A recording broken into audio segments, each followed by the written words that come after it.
wrapped in gold and carrying an air of elegance. The famous Ferrero Rocher hides within it one of the most closely protected secrets in the entire food world.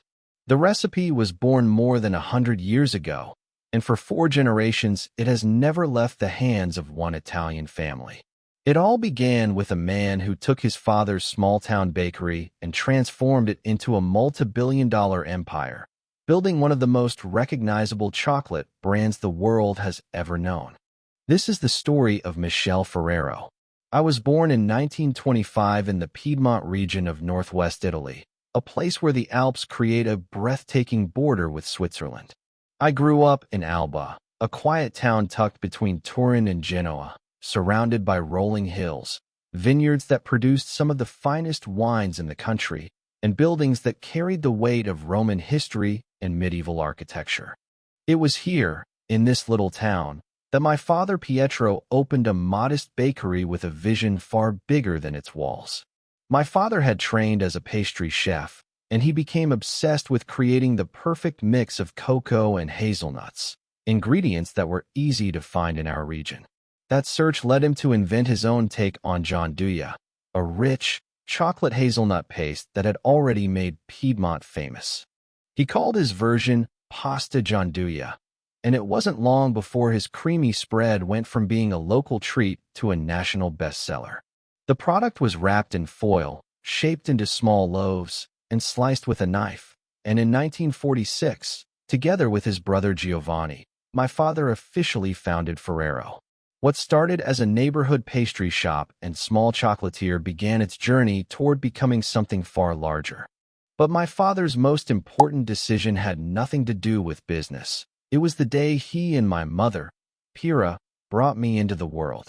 By the time I was old enough to take part in the family trade, Alba was still a quiet, rural place. Yet years later, when my career came full circle, that same town would grow into not just a regional destination, but the beating heart of a global chocolate powerhouse. I learned the craft by watching my father closely, following him step by step. But life tested me early.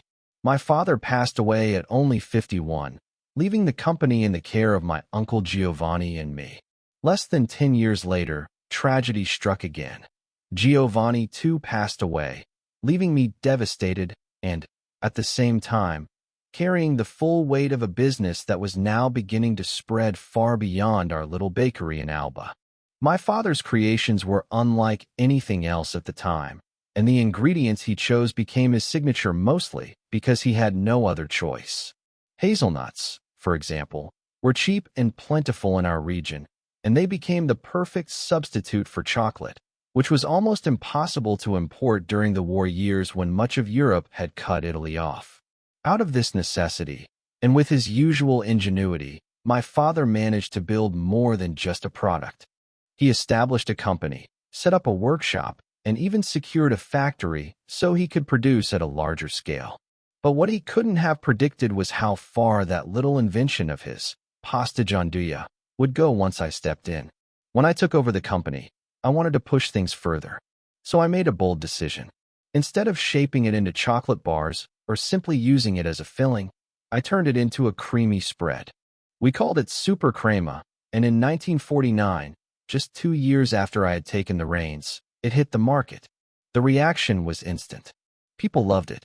What made it powerful was that it was affordable. Super Crema took chocolate, something that had always been treated as a luxury, and turned it into an everyday pleasure for the average Italian family. It came in jars, lined up right next to butter and jams on grocery shelves, and suddenly chocolate wasn't just for special occasions anymore. It was for breakfast, lunch, and everything in between. From that moment, I knew we had something special. But I didn't stop there. I sent a truck, painted in our company's bright colors, rolling through towns all across Italy. We handed out chocolate to children, and it wasn't just about generosity, it was smart business. I realized, long before many of my competitors did, that marketing could do more than sell a product. It could create desire.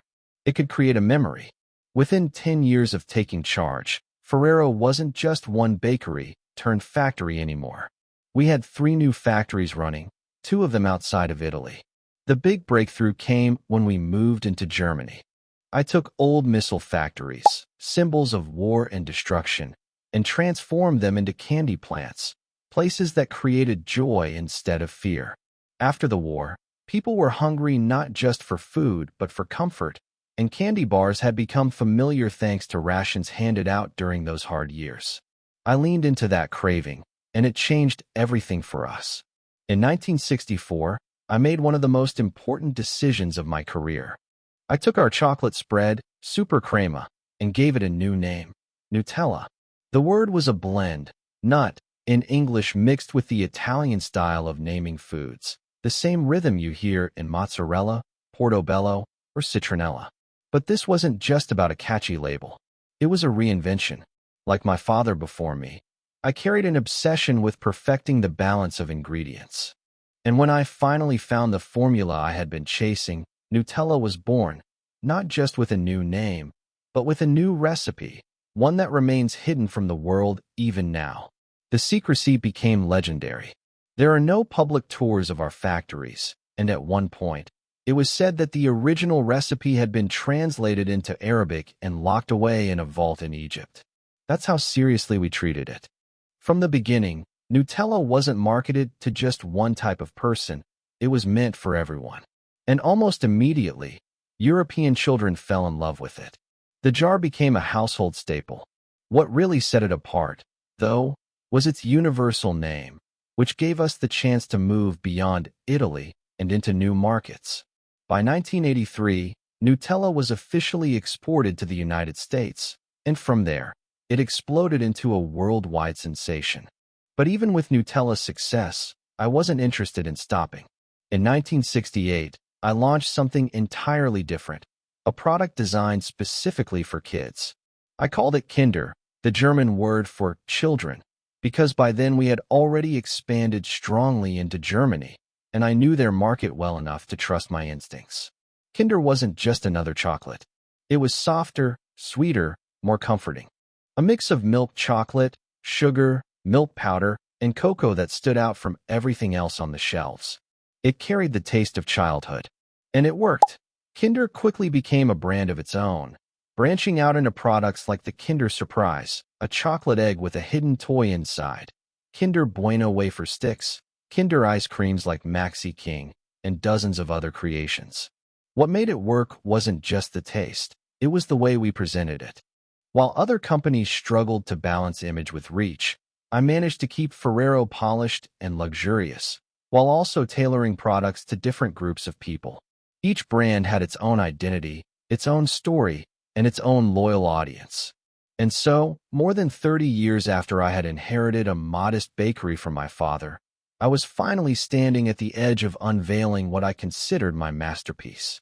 In 1979, I introduced a chocolate that would go on to become one of the most desired sweets in the world, Ferrero Rocher.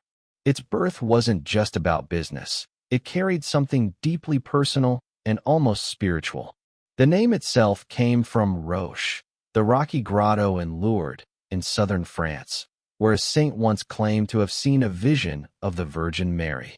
I had traveled there myself, on pilgrimage, to Roche de Massabielle. The experience moved me in a way I couldn't explain, and from that inspiration, I gave my new creation its name, Ferrero Rocher. That place, and the meaning I found there, stayed with me for the rest of my life, and I continued to return to Lourdes time and again. But beyond its name, the magic of Rocher came from the way it was built. It wasn't just a piece of candy, it was a design. At its core sat a whole hazelnut, crunchy and satisfying. That nut was dipped in Nutella, then encased in a delicate wafer shell. The final touch was a coating of chocolate sprinkled with roasted hazelnut pieces. 3 layers of texture and flavor, carefully balanced. And then came the 4th layer, the one that made it unforgettable. The packaging. Each piece was wrapped in shimmering gold foil, set in a small paper cup, and sealed with our brand label on top. That touch of gold gave Rocher the look of a luxury item, something associated with elegance, wealth, and celebration. Over time, that golden wrapping became so iconic that the clear plastic boxes we designed were made specifically to showcase it. Rocher wasn't just a chocolate, it was a symbol. It became a tradition almost overnight. Across Europe and then far beyond, people reached for Ferrero Rocher when it came time to celebrate. More than half of our annual sales began to happen in the final 3 months of the year, right before Christmas and New Year's Eve. It wasn't just candy, it was part of the ritual of the holidays. And as time went on, we expanded the line, introducing new flavors to keep the magic alive. Meanwhile, I wasn't slowing down on the global stage. I worked relentlessly to expand Ferrero's reach, not just in sales, but in production. We diversified the sources of our raw materials, making sure no single region could hold us back. And we built 8 factories spread across 5 continents, each supported by sales offices that carried our brands into homes all around the world. I took my father's small chocolate shop and guided it to global success, but I never forgot that our reputation was just as important as the products we made. To protect it, I built the company on a careful balance of distinct brands. Ferrero Rocher stood for decadence and prosperity. Kinder was made with children in mind, and Nutella became the everyday chocolate spread that anyone could enjoy. We stayed out of politics, avoided sponsorships, and kept the image of Ferrero pure. Even as the company grew, my heart remained in Alba. I wanted our people to share in the success, not just the profits. I funded bus lines to bring workers from the countryside, and I invested in programs that gave them more than a paycheck. They had security, a sense of belonging, and pride in their work. Because of that bond, because we saw ourselves as part of the same community, there was never a single strike at a Ferrero factory.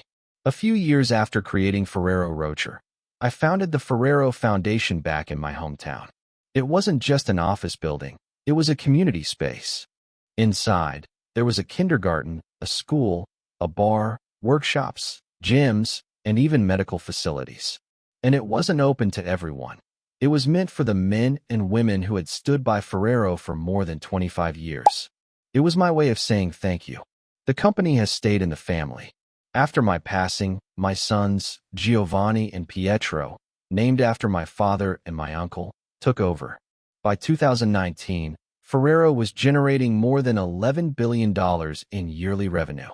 In 2018, we made our boldest move yet, buying nearly $3 billion worth of brands from our greatest rival, Nestlé, to secure our place in the global food market.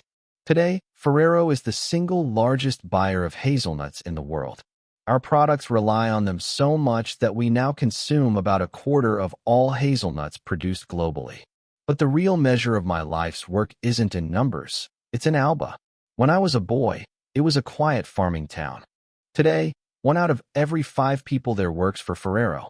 Even though our headquarters sit in Turin, Alba remains the beating heart of our company. When I passed in 2015, I held the title of the richest man in Italy, with a net worth of more than $25 billion. Forbes summed up my fortune with one word: chocolate. Back home in Alba, they honored me with a statue, a reminder to everyone that a baker's son could grow into the king of chocolate.